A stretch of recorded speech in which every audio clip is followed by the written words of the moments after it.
case here. This is Saturday, October 7th. Ozark Fall Farm Fest Day. They actually have their show yesterday and today, but today I'm feeding these calves here at these feeders for the second time with the pickup. They were here about a day longer than that, but Scott fed them before he loaded them and hauled them, so which really, in the grand scheme of things, ain't gonna make much difference at all.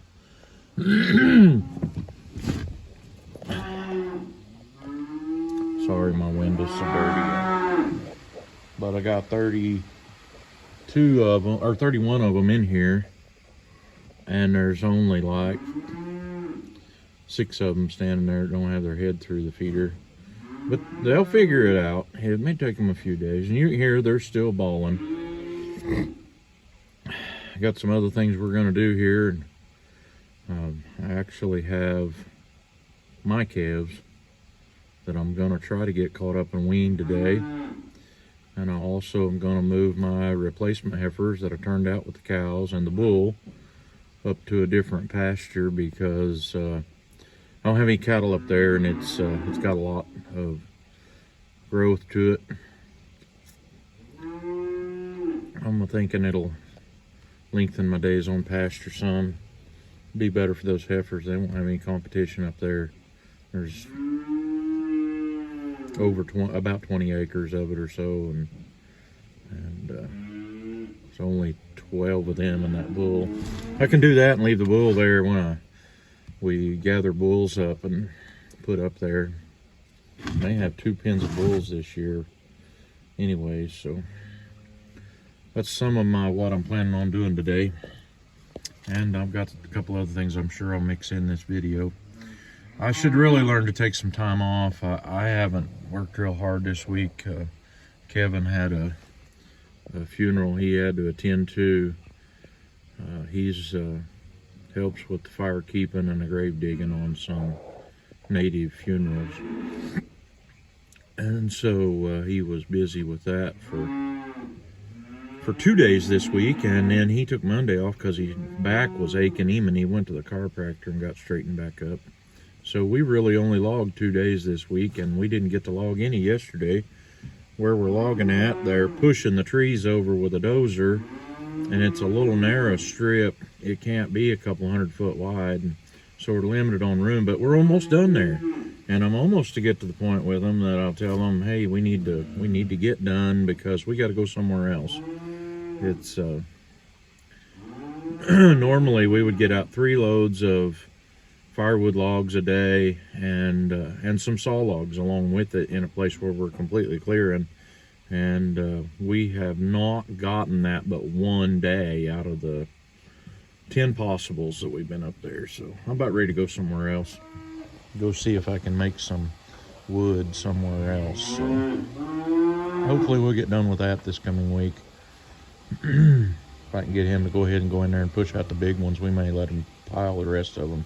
It's just a lot of firewood, and I have quite a little bit of firewood. So, and got another place to cut firewood. So, yep. Well, more in a little bit.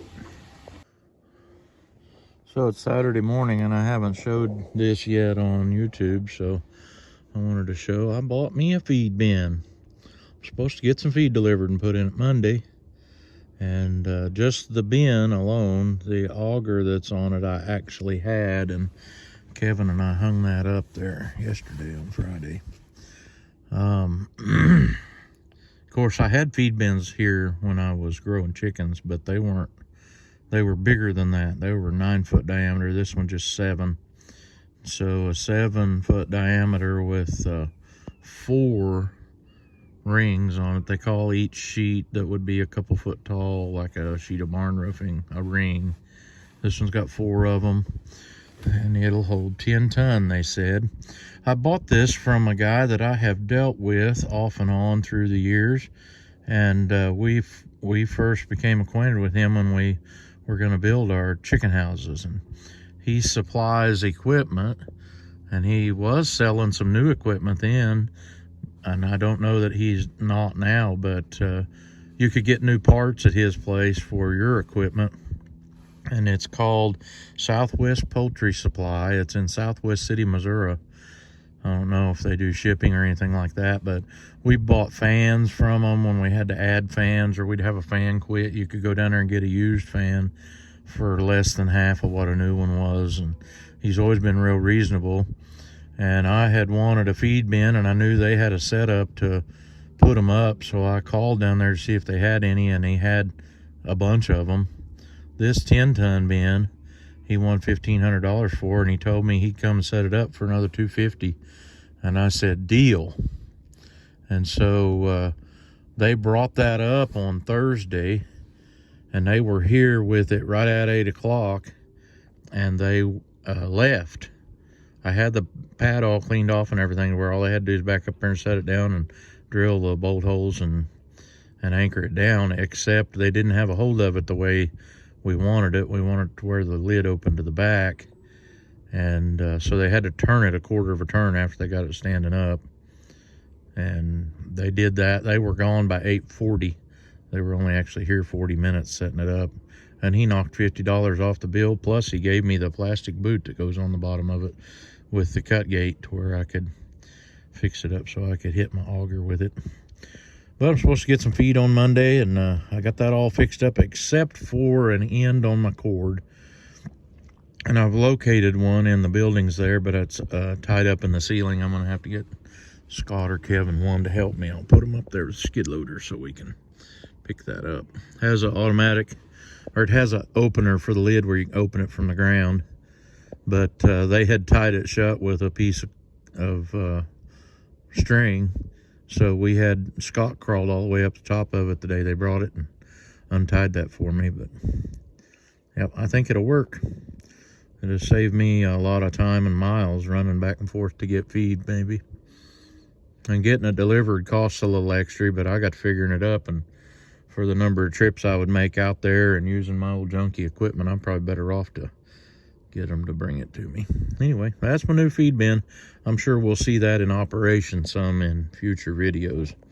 I didn't get all my cows caught. I only got part of them, and I didn't get half of the calves. So, but this is the first time I'd baited them in for, I don't know, a few months, a couple months maybe.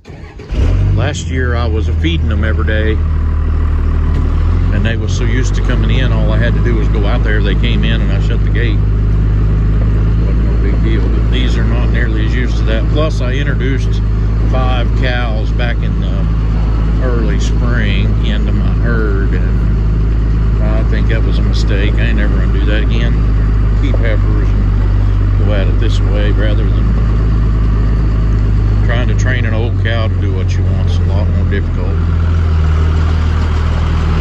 Here and see if we got any extras coming in.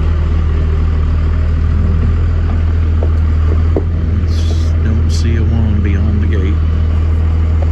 Yeah, that's just the way I had it figured. Yeah, we'll get you some more later. Well, I got the first 5 of them. That was the bull standing right here, ready to dump out on some better pasture here.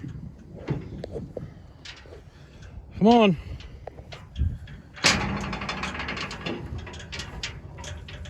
Hey!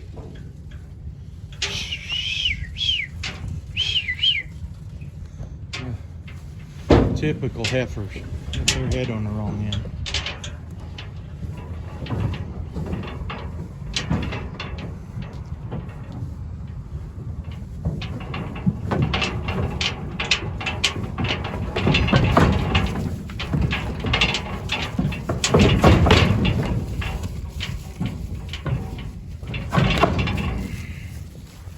I got 8 more I gotta go get, so hey.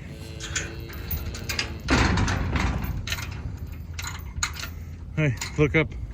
Leaving former things behind and pressing on toward the things that are ahead, buddy. Bye. I got the others loaded up here now. There's the 5 we dumped out a while ago.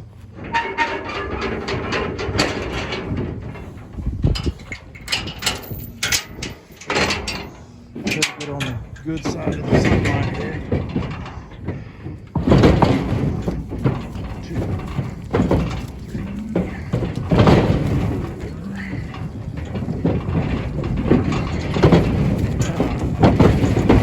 3, 7, 8. Should be all of them. 13 head in here, 12 replacement heifers, 1 bull.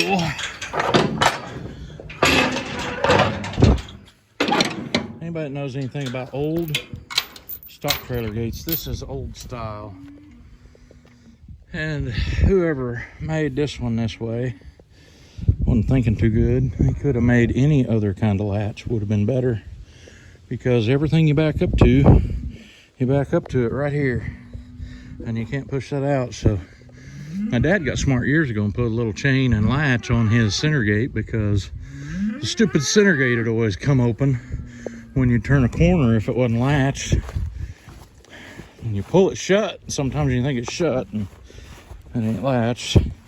And you can see that chain in the mirror down the side of the trailer and know your gate's latched. Actually, you know the whole thing's shut, so. Not having very good luck catching my cows.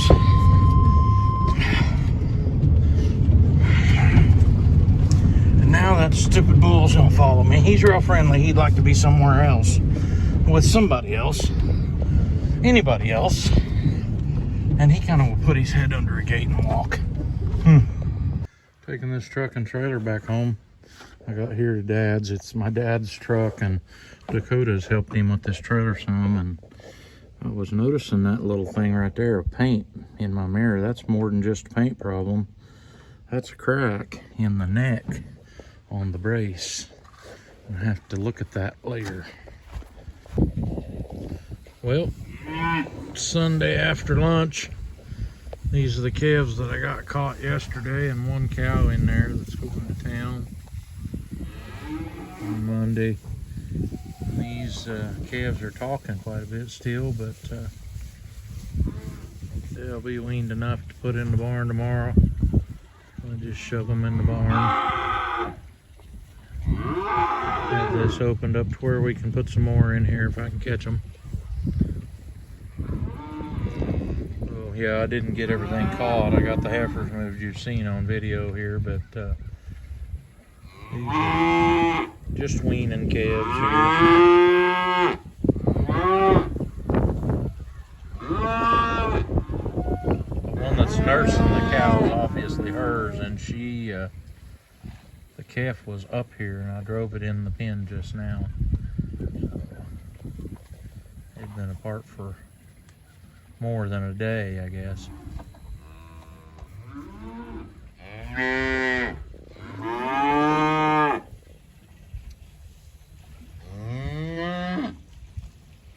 So we'll see how this goes, and I'll fill you in on how things are going with them some other time. This has been some calf weaning with Paul Case. Hey, thanks for watching my videos. Thanks for commenting. Leave your comments down there and subscribe, and we'll catch you on the next one.